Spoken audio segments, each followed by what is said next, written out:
L'immigrant âgé a expulsé de la banque. Quelques minutes plus tard, le directeur découvre qui elle est. La cloche de la porte de la rive a toujours vibré lorsque la femme grille a été littéralement poussée. « Revenez quand tu peux parler de l'anglais bien », cria James Morrison, le directeur, avant de frapper la porte en verre assez fort pour rendre les autres clients gênés. Margaret Volkov, 73 ans, tenait fermement son sac à main et prit une profonde inspiration. Il était arrivé aux États-Unis il y a à peine 3 mois, fuyant la guerre dans son pays d'origine, et chaque mot en anglais était toujours une bataille. Mais ce que James ne savait pas, c'est que derrière cet accent hésitant était une femme qui avait déjà fait face à des tempêtes bien pires. « Madame, tout va bien ?» a demandé Michael Santos, un jeune employé qui avait été témoin de toute la scène à l'intérieur. Il ouvrit la porte discrètement, ignorant le regard furieux de James.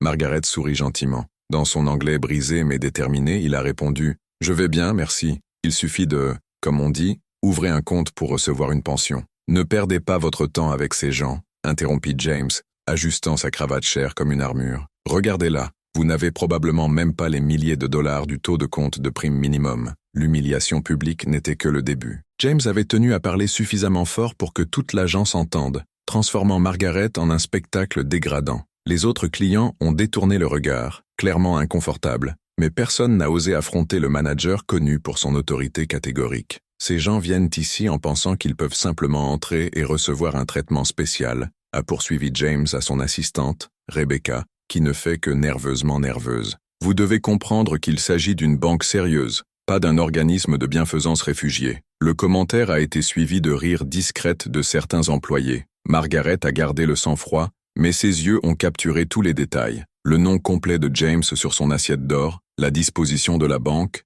les caméras de sécurité, et surtout la réaction de chaque personne présente. Peut-être qu'elle devrait essayer cette banque communautaire à travers la ville, a suggéré Rebecca avec une fausse sympathie. Ils sont plus adaptés à ce type de clients. Ce que James ne pouvait pas réaliser, ce sont les détails que Michael avait remarqués. La montre discrète mais évidemment chère sur le poignet de Margaret, la posture verticale de quelqu'un qui commandait, les véritables chaussures en cuir sous le pantalon simple, et surtout ce look, trop serein pour quelqu'un qui venait d'être publié publiquement. Margaret avait fait face à des situations bien pires pendant la guerre. Des hommes comme James ont existé dans tous les pays, de petits tyrans qui ont utilisé leur autorité limitée pour compenser leurs propres insécurités. Elle connaissait parfaitement ce genre et savait exactement comment les traiter. 40 ans à conduire l'une des plus grandes sociétés de son pays lui avait appris à ne jamais gaspiller des informations, surtout lorsqu'il était sous-estimé. Chaque insulte, chaque geste de mépris, chaque nom mentionné, tout serait utile très bientôt. « Prenez-le »,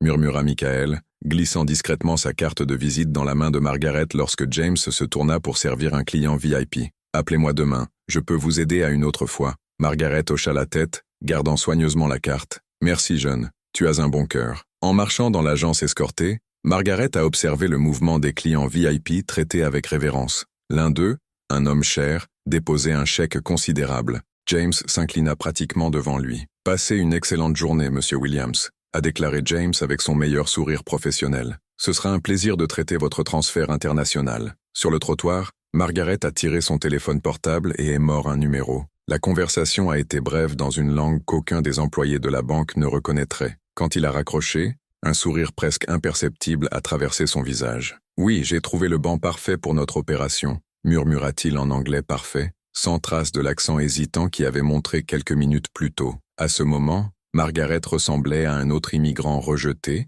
essayant de survivre dans un nouveau pays. Mais ceux qui regardaient attentivement noteraient quelque chose d'intrigant. Elle a marché comme quelqu'un qui savait déjà exactement quel serait son prochain mouvement. Et surtout, en tant que personne qui gardait un secret trop puissant pour révéler avant le bon moment. Si vous appréciez cette histoire de surmontée et de justice, n'oubliez pas de vous abonner à la chaîne pour découvrir comment une simple humiliation deviendrait la plus grande erreur que James ferait de votre carrière. Le lendemain matin, Margaret est retournée à la banque, cette fois accompagnée ou un jeune traducteur bénévole nommé Sophia, qui s'était rencontré dans le centre communautaire. Sa stratégie était simple, donner à James exactement ce à quoi il s'attendait, un immigrant innovable mendiant pour une seconde chance. « S'il vous plaît, Monsieur Morrison », a déclaré Sophia, interprétant les mots soigneusement choisis de Margaret. « Ma grand-mère a vraiment besoin d'un compte. Elle a de l'argent en vendant sa maison chez elle et doit recevoir la pension du gouvernement. » James n'a même pas levé les yeux de son ordinateur. J'ai déjà expliqué hier. Cette banque sert des clients qualifiés. Je suggère qu'ils recherchent une coopérative de crédit,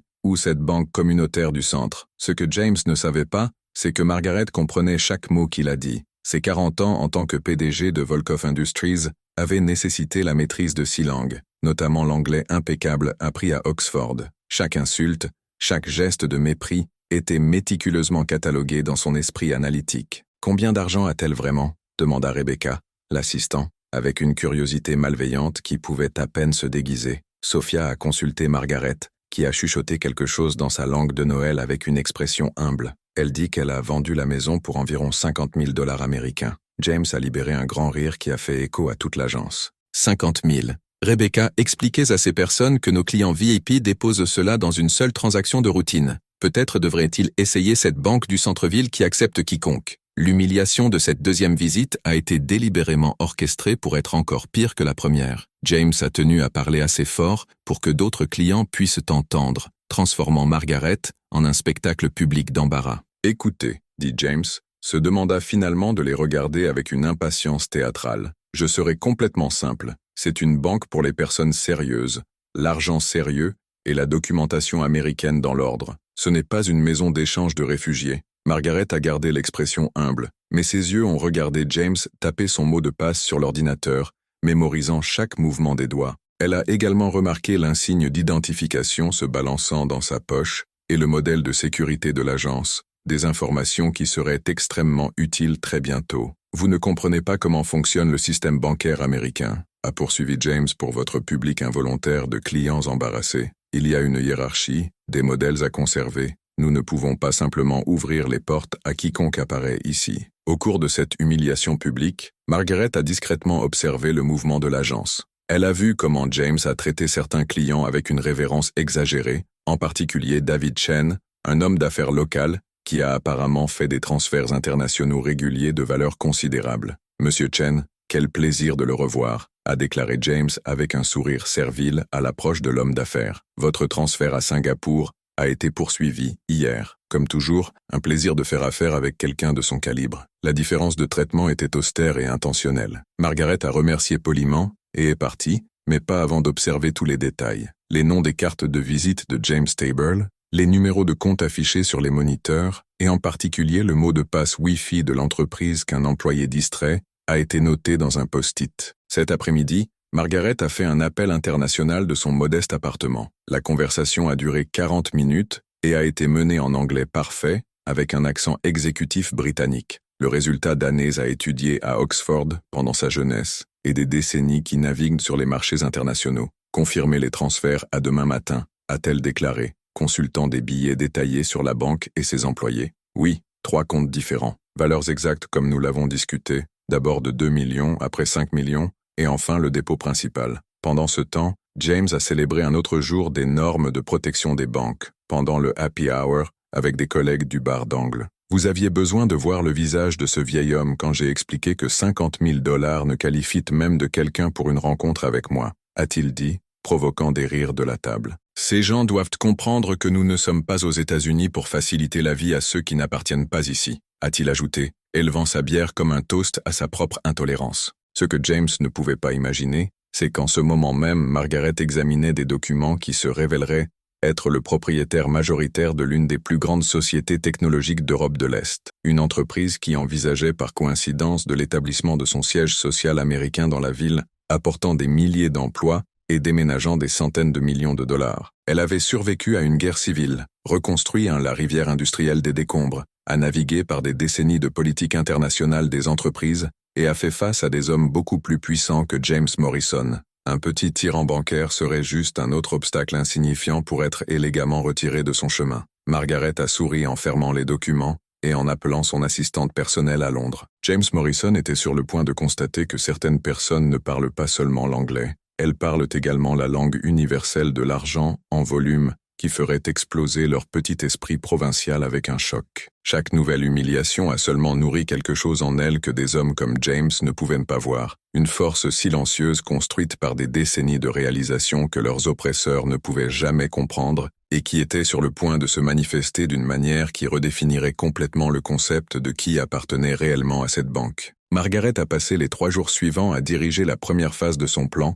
avec l'exactitude chirurgicale de ceux qui avaient commandé des milliards de dollars d'entreprises. Chaque mouvement a été calculé, chaque détail méticuleusement planifié. Mercredi, elle a contacté Thomas Richardson, l'un des avocats les plus respectés de la ville et ancien collègue d'Oxford. « Thomas, j'ai besoin de vos services pour une transaction très spécifique », a déclaré sa voix révélant finalement l'accent britannique poli qu'il avait caché pendant des jours. « Margaret Volkoff, mon Dieu, je pensais que tu étais encore en Europe. J'ai lu la situation dans ton pays, bien sûr, tout ce dont vous avez besoin. » Pendant ce temps, James est resté sa routine d'arrogance, n'ayant aucune idée qu'il était observé. Margaret avait découvert ses habitudes. Il est toujours arrivé à 8h15, à déjeuner dans le même restaurant, et a fait un point d'humiliation au moins un client, inapproprié, par jour. Jeudi, Margaret est retournée sur le banc accompagnée de Sophia, cette fois portant une petite mallette. Elle avait délibérément choisi le temps le plus élevé où James serait dans son élément, affichant son autorité au public maximum. « Oh non, pas encore », gémit James en les voyant. « Rebecca, appelez la sécurité. » Ces gens n'apprennent pas. Margaret s'approcha humblement du comptoir, Sophia par son côté traduisant. « S'il vous plaît, monsieur, ma grand-mère a apporté de l'argent aujourd'hui. Elle veut montrer qu'elle veut sérieusement ouvrir le compte. » James roula des yeux de manière théâtrale. « Combien de fois ai-je besoin pour expliquer ? 50 000 $ ne font de personne client dans cette banque. Vous perdez mon temps. » C'est alors que Margaret a ouvert la mallette. À l'intérieur, organisé en forfait méticuleux, il y avait 100 000 $ en 100 notes, juste un petit échantillon de ce qui allait arriver. Le silence de l'agence était instantané. D'autres clients se sont tournés pour regarder, et même Rebecca a cessé de taper. « C'est 100 000 $ en nature », chuchota un client proche. James cligna des yeux plusieurs fois, essayant de traiter les informations. Où l'a-t-elle compris? Sophia a consulté Margaret, qui a répondu dans sa langue de Noël avec une expression encore humble. Elle dit qu'elle a vendu des bijoux de famille. Je veux savoir si cela suffit maintenant pour ouvrir un compte. Pendant un moment, James a hésité. Le point de vue de l'argent avait clairement ébranlé sa confiance, mais son arrogance était plus forte que sa surprise. Eh bien, ça change un peu les choses, mais j'ai encore besoin de vérifier l'origine de ces fonds. Nous ne pouvons pas accepter de l'argent d'une source douteuse. Margaret hocha la tête patiemment alors que James commençait un interrogatoire délibérément humiliant à propos de chaque note de la mallette. Il a tenu à dire à l'argent élevé, commentant les procédures spéciales pour ce type de client. Ce que James ne savait pas, c'est que Margaret enregistrait chaque mot à travers un appareil discret que Sophia apportait. Chaque commentaire préjudiciable, chaque indice à l'origine douteuse du dos, chaque geste de mépris était documenté avec une qualité audio en cristal. Au cours du processus, Margaret a noté discrètement alors que James a assisté à David Chen, qui avait atteint une transaction de routine. La différence de traitement était brutale. Pas de questions sur l'origine des fonds, pas de questions sur la documentation, seulement des sourires et des révérences. « Monsieur Chen, comme toujours un plaisir, votre transfert à Hong Kong sera traité immédiatement », a déclaré James avec sa meilleure posture servile. Après 2 heures d'humiliation délibérée, James a finalement accepté de envisager d'ouvrir un compte à Margaret, mais seulement après des chèques de sécurité supplémentaires qui pourraient en prendre des semaines. Cette nuit-là, Margaret a appelé à Londres qui durerait 3 heures. La conversation était entièrement en anglais, discutant des transferts de banque, des acquisitions d'entreprises et des stratégies d'investissement qui feraient exploser l'esprit de James s'il pouvait entendre. Confirmer le transfert ANSES pour lundi, a instruit Margaret. Et Thomas, je veux que tous les documents juridiques soient prêts. Il a eu plusieurs occasions de me traiter avec la dignité de base. Thomas Richardson a ri à l'autre bout de la ligne. Margaret, tu étais toujours diabolique en ce qui concerne les affaires. Ce pauvre homme n'a aucune idée de ce qui va se passer. Margaret a souri, organisant les enregistrements qu'elle avait collectés et les photographies discrètes que Sophia avait prises lors des visites. Thomas, il a eu 3 chances de me traiter comme un être humain. Il a choisi de me voir comme inférieur à cause de mon accent et de mon apparence. Maintenant, il apprendra que juger les gens à la surface est l'erreur la plus chère que quelqu'un peut faire. Vendredi, Margaret a fait une dernière visite à la banque, cette fois juste pour observer. James était dans son élément, humiliant un autre client âgé qui avait apporté des documents en espagnol. La scène était douloureusement familière, et Margaret a réalisé qu'elle n'était pas la seule victime de l'arrogance systématique de cet homme. Elle était sur le point de devenir la voix de tous ceux que James avait humiliés au fil des ans, et la justice serait rendue d'une manière qui redéfinirait complètement le concept de qui contrôlait vraiment cette banque.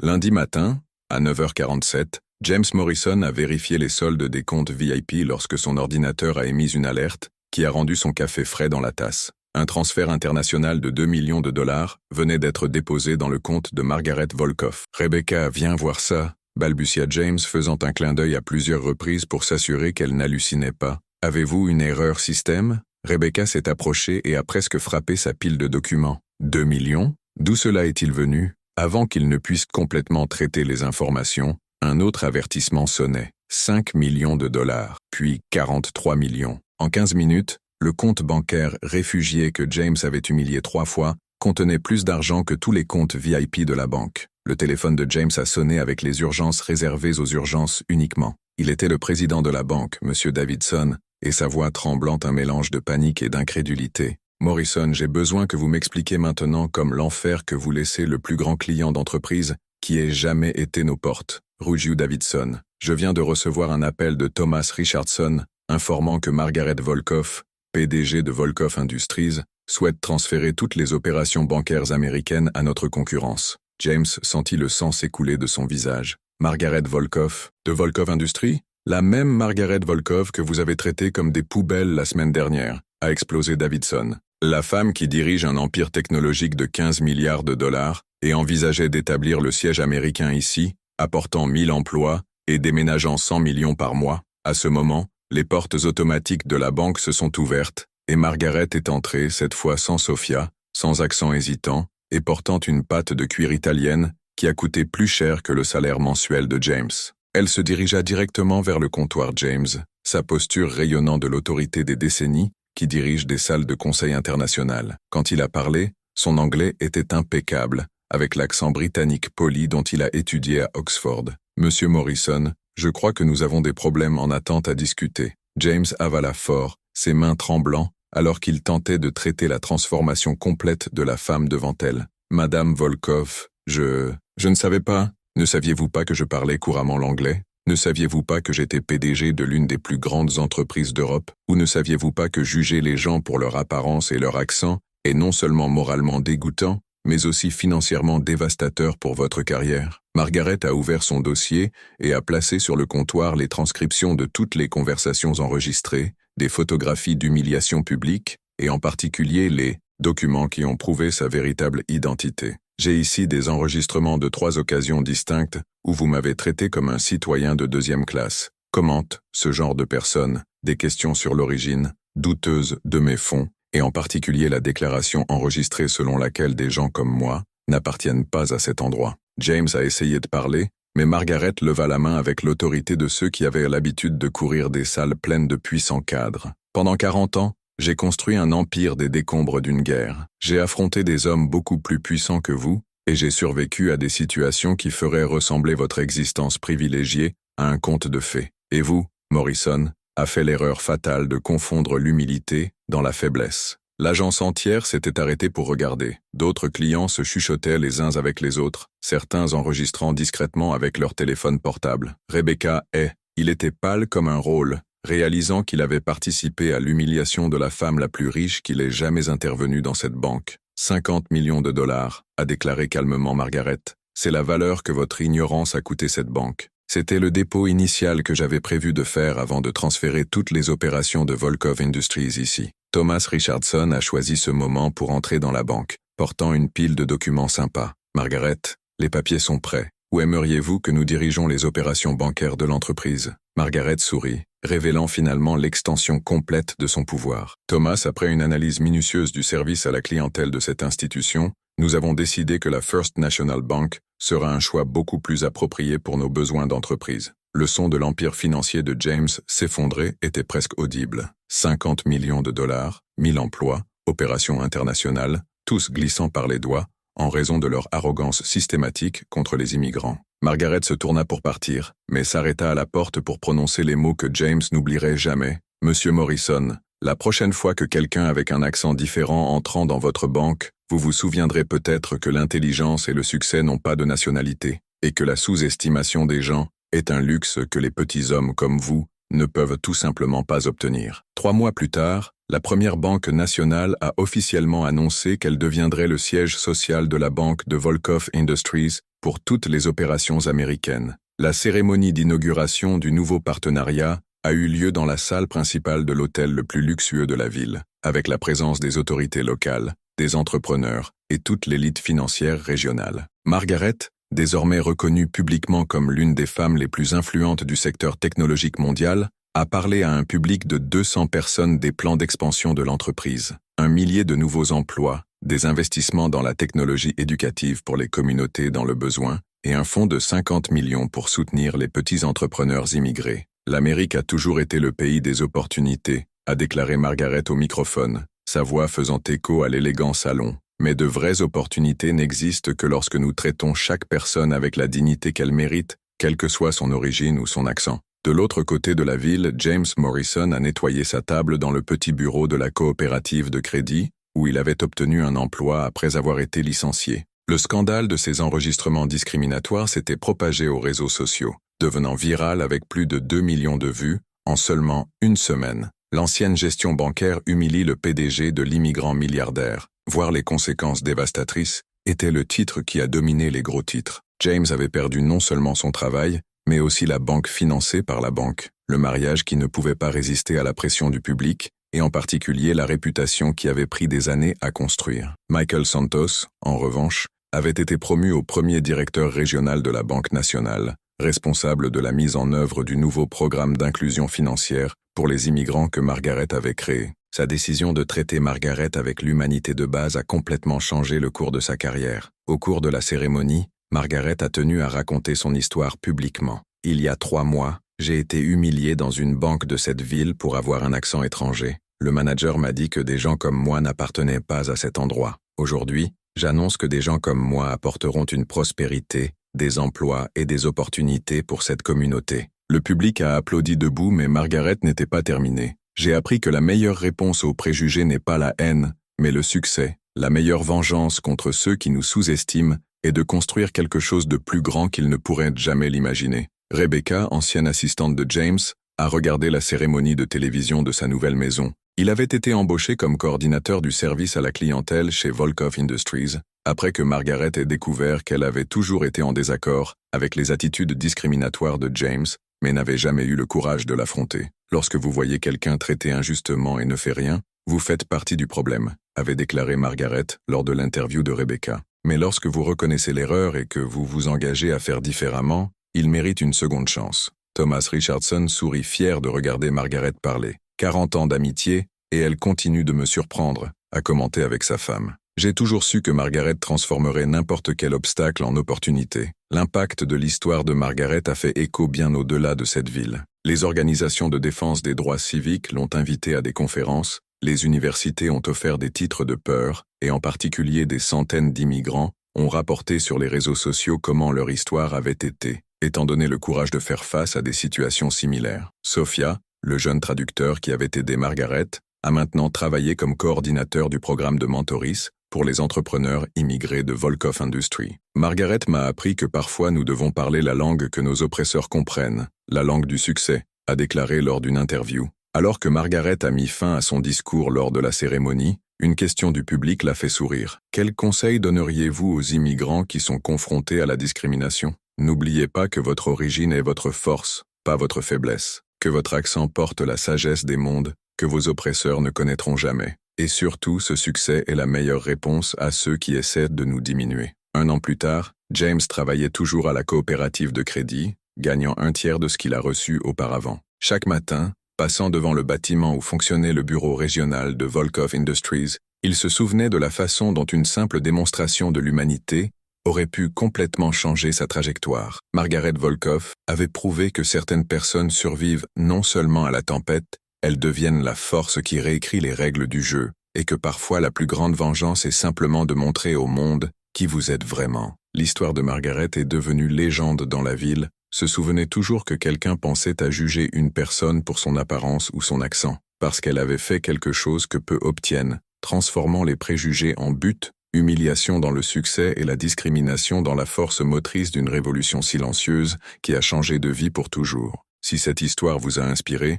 abonnez-vous à la chaîne pour découvrir plus de véritables cas de personnes qui ont transformé l'injustice en triomphe, prouvant que le vrai pouvoir n'est jamais de permettre aux autres de définir notre valeur.